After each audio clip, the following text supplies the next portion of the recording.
Hello, good morning everyone. I hope you all are good and be energetic. So today we start next topics of chapter 13, kinetic theory of gases. Topic ideal gas and explanation of pressure of an ideal gas. सबसे पहले हमें ideal gas किस तरह की होती है वो जानना है।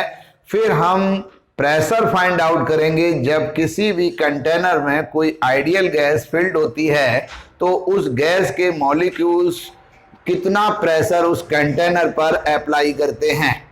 तो एक gas whose molecules are point masses in which the intermolecular force is negligible, so that their total energy is only kinetic energy, is called as ideal gas. अगर सबसे पहले जो गैस होती है उसका जो मॉलिक्यूल्स का जो मास है वो बहुत ही पॉइंट मास है, यानी उस गैस के मॉलिक्यूल्स के साइज को हम नेग्लिजिबल कंसीडर करते हैं। और अगर आइडियल गैस होगी तो इंटरमॉलिक्यूलर फोर्स, अट्रैक्शन और रिपल्सन जो फोर्स अप्लाई होगा वो नेग्लिजिबल होगा, हम जीरो कंसीडर कर सकते हैं। तो इस कंडीशन में जो टोटल इंटरनल एनर्जी है, जो टोटल थर्मल एनर्जी है, वो काइनेटिक एनर्जी में कन्वर्ट हो जाती है। इस तरह की गैस को हम आइडियल गैस कंसीडर कर सकते हैं। Due to the absence of intermolecular force, the potential energy of molecules is taken as zero. अगर आइडियल गैस होगी तो इंटरमॉलिक्यूलर फोर्स को हम नेग्लिजिबल कंसीडर करते हैं, तो हम ये मान सकते हैं कि उस समय इंटरमॉलिक्यूलर फोर्स जो है वो अप्रॉक्स जीरो होंगे, यानी अब्सेंट होंगे। तो ऐसी कंडीशन में जो पोटेंशियल एनर्जी होगी उस मॉलिक्यूल्स की वो जीरो कंसीडर होगी, यानी टोटल जो थर्मल एनर्जी है, जो इंटरनल एनर्जी है गैस के मॉलिक्यूल्स की, वो काइनेटिक एनर्जी के फॉर्म में स्टोर होती है। और उसी एनर्जी की वजह से वो मॉलिक्यूल्स जो है उस कंटेनर में each direction, each possible direction में और पॉसिबल मैग्नीट्यूड से मूव करते हैं और आपस में और कंटेनर की वॉल से कोलिजन होती है। Suppose that a gas is enclosed in a cubical box of each side small l, so that volume V is equal to L cube. Suppose कीजिए हमारा जो कंटेनर है वो एक क्यूबिकल बॉक्स है, यानी उसकी लेंथ, ब्रेथ और हाइट इक्वल है। सपोज वो साइड जो है वो स्मॉल एल है, उसमें कोई गैस फिल्ड है, तो उस क्यूबिकल बॉक्स का जो वॉल्यूम होगा वो V is equal to small L cube. Let there be N identical molecules each having mass small m. Suppose कीजिए उस कंटेनर में जो गैस भरी है उसके जो मॉलिक्यूल्स हैं वो n है, number of molecules small n है, और जो ईच मॉलिक्यूल्स का मास है वो स्मॉल m है। अगर एक तरह की गैस है जैसे ऑक्सीजन, हाइड्रोजन, कोई अगर एक ही गैस है तो ईच मॉलिक्यूल्स का मास सेम होता है, और suppose number of molecules small n है। Since the molecules are of same size and perfectly elastic, यानी सभी मॉलिक्यूल्स का साइज जो है वो सेम है और उनकी जो कॉलिजन होती है वो परफेक्टली इलास्टिक होती है। इट मींस बिफोर कॉलिजन और आफ्टर कॉलिजन पार्टिकल सेपरेट होते हैं। So there mutual collision result in the interchange of the velocities only, यानी जब उनकी कॉलिजन होगी तो उनकी वेलोसिटी इंटरचेंज होगी। दस only collision with the walls of the container contributes to the pressure by the gas molecules. हम ऐसा मान लेते हैं कि कंटेनर में गैस के मॉलिक्यूल्स में जो कॉलिजन होती है वो ओनली उस कंटेनर की दीवार से होती है। वैसे कॉलिजन तो आपस में भी होती है, लेकिन हम अभी ये कंसीडर कर लेते हैं कि कॉलिजन ओनली वॉल से होती है। तो हमने यहां पर एक cubical box, cubical container consider कर लिया जिसकी ईच साइड जो है वो स्मॉल एल है। तो इस समय इस कंटेनर का जो वॉल्यूम V होगा वो V is equal to small L Q होगा। Now consider a molecule of mass small m having with velocity v1। Suppose कीजिए कि कोई एक मॉलिक्यूल्स है जिसका मास स्मॉल m है और वो जो है वो v1 वेलोसिटी से ट्रेवल कर रहा है। अब ये जो मॉलिक्यूल्स की जो वेलोसिटी हमने कंसीडर की v1 वो इसलिए की कि सपोज ये फर्स्ट मॉलिक्यूल्स है, सेकेंड मॉलिक्यूल्स की velocity v2, so on v3 vn। अब इस मॉलिक्यूल्स की जो वेलोसिटी v1 कंसीडर की, अगर उसके कंपोनेंट की बात करें x y z में, तो their components v1x, v2, v1y and v1z along x axis, x, y and z axis. अब x एक्सिस के along velocity v1x, y axis के along velocity v1y and z axis के along जो v1 velocity वाला molecules है उसकी velocity v1z है respectively. Then उस कंडीशन में v1 square is equal to v1 x square plus b1 y square plus b1 z square, यानी component के रेस्पेक्ट में वेलोसिटी के स्क्वायर का sum is equal to total velocity का square. Suppose इसको हमने कोई इक्वेशन फर्स्ट कंसीडर कर लिया, the momentum of the molecules along x axis, यानी कोई वेलोसिटी जो है कोई मॉलिक्यूल्स है वो एक्स एक्सिस के अलोंग मूव कर रहा है, तो कंपोनेंट था हमारा v1x। तो यहां पर जो मोमेंटम होगा वो मास इनटू वेलोसिटी, यानी m v1x। मास ईच मॉलिक्यूल्स का सेम है। The momentum of molecules after collision, यानी जब ये मॉलिक्यूल्स m v1x मोमेंटम से मूव करेगा और सामने वाली वॉल से कॉलिजन होगी, क्योंकि हमने कंसीडर किया है कि कॉलिजन ओनली कंटेनर की वॉल से हो रही है। तो जब सामने वाली दीवार से कॉलिजन होके जब वो वापस आएगा तो वेलोसिटी नेगेटिव होगी। So momentum of the molecules after collision is equal to minus m v1x। The change in momentum of the molecule after collision, तो जब बॉडी जब मॉलिक्यूल्स गया तो मोमेंटम m v1x था, लौटा तो मोमेंटम माइनस m v1x है। So change in momentum delta p is equal to m v1x minus m v1x, यानी बोथ मोमेंटम सेम है, क्योंकि यहां पर डायरेक्शन x एक्सिस है along x axis, but direction just opposite है। तो after collision momentum minus m v1x, so finally delta p is equal to 2m v1x। The time taken between the two successive collision, दो collision के बीच का जो time होगा, तो time is equal to हम जानते हैं डिस्टेंस अपॉन वेलोसिटी, तो velocity is equal to distance upon time, तो time is equal to distance upon velocity.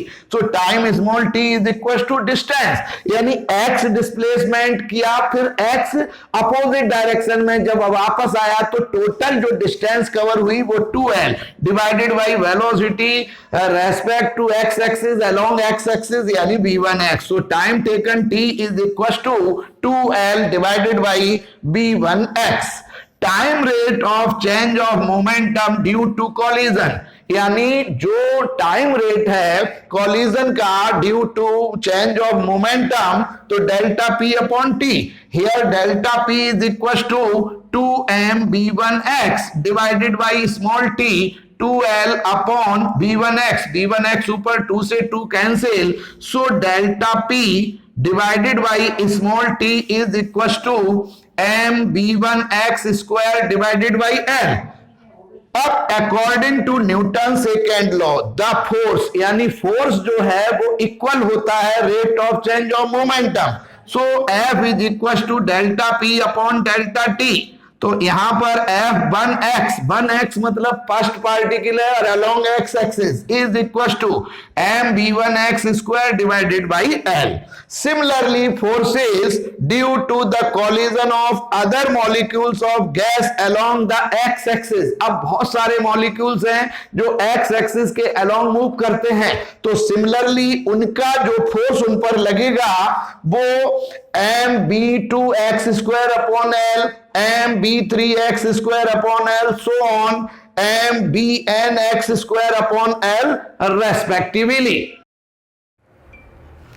Hence, the net force due to the collision of n molecules of the gas along x-axis.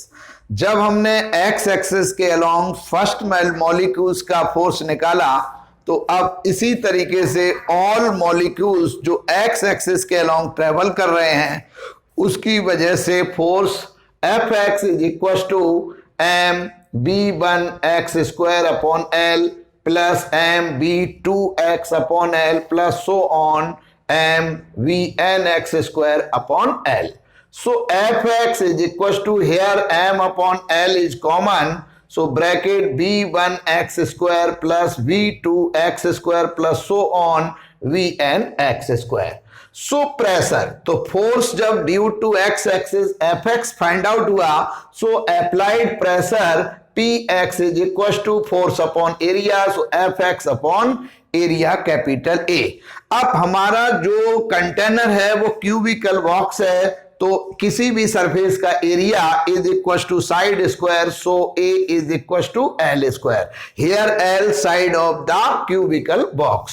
So Px is equal to Fx में जब value put करेंगे तो m upon L divided by L square, so m upon L cube, bracket के बाहर b1x square plus v2x square plus v so on vnx square. Equation second. Similarly pressure along y axis and pressure along z axis, py is equal to m upon L cube v1y square plus v2y square plus so on vny square. Similarly, pressure along z axis, pz is equal to m upon L cube v1z square plus v2z square plus so on vnz square. Average pressure exerted by the gas on the walls of the container. तो जो हमारा container में जो molecules हैं वो वैसे तो each direction travel करते हैं, लेकिन हम mathematically one third molecules along x y and z axis consider करते हैं. So total pressure applied on the container P is equal to 1/3 px plus py plus pz. Put the value of px, py and pz. So p is equal to 1/3. अब m upon l cube common आ जाएगा, b1x square plus b1 y square plus b1z square plus bracket b2x square plus b2y square plus b2z square plus so on vnx square plus vny square plus vnz square. From equation first, तो जो हमने equation first लिया था तो वो लिखा था b1 square is equal to b1x square plus b1y square plus b1z square. So यहां पर v1 square v2 square plus so on vn square. जब इक्वेशन फर्स्ट अप्लाई करेंगे, so pressure applied on the container P is equal to 1/3 m upon L cube b1 square plus b2 square plus so on vn square. Here L cube is equal to the volume V of the container. So P is equal to 1/3 m upon V, V1 square plus V2 square plus so on Vn square. अब यहां पर small n से हमने multiple और divide किया, सो P is equal to 1/3 n m divided by V. अब यहां पर n का मल्टीपल सिमिलरली n से डिवाइड करेंगे तो v1 square plus v2 square plus so on vn square divided by n. Here v1 square plus v2 square plus so on vn square divided by n is equals to vrms square, root mean square velocity of molecules of the gas. So put these value. So pressure P is equals to 1 by 3 nm divided by vrms square. Here n into m is equals to capital M, n number of molecules and m each molecule's mass. So product nm is equals to capital M, total mass of the gas molecules. So pressure P is equals to 1 by 3 m upon v vrms square. m upon v is equals to rho, density of the gas. यहां पर rho जो है वो gas की density है. So pressure applied on the container P is equals to 1 by 3 rho VRMS square. यही हमारा प्रेशर का फॉर्मूला है. Relation between pressure and kinetic energy of the gas, यानी जो कंटेनर पर प्रेशर वर्क कर रहा है और उसकी जो मॉलिक्यूल्स की जो काइनेटिक एनर्जी होगी उसमें रिलेशन. तो we know that pressure P is equal to 1 by 3 rho VRMS square. हमने यहां पर 2 से मल्टीपल और 2 से डिवीजन किया तो हमने इसको इस फॉर्म में लिखा. Pressure P is equal to 2 by 3 into 1 by 2 rho VRMS square. 2 से 2 कैंसिल करेंगे तो वही RHS होगा. Here 1 by 2 rho VRMS square is equal to E for total kinetic energy of the gas molecule. So pressure P is equal to 2 by 3 into E, यानी E into 2 by 3 is equal to pressure और kinetic energy E is equal to 3 by 2 pressure.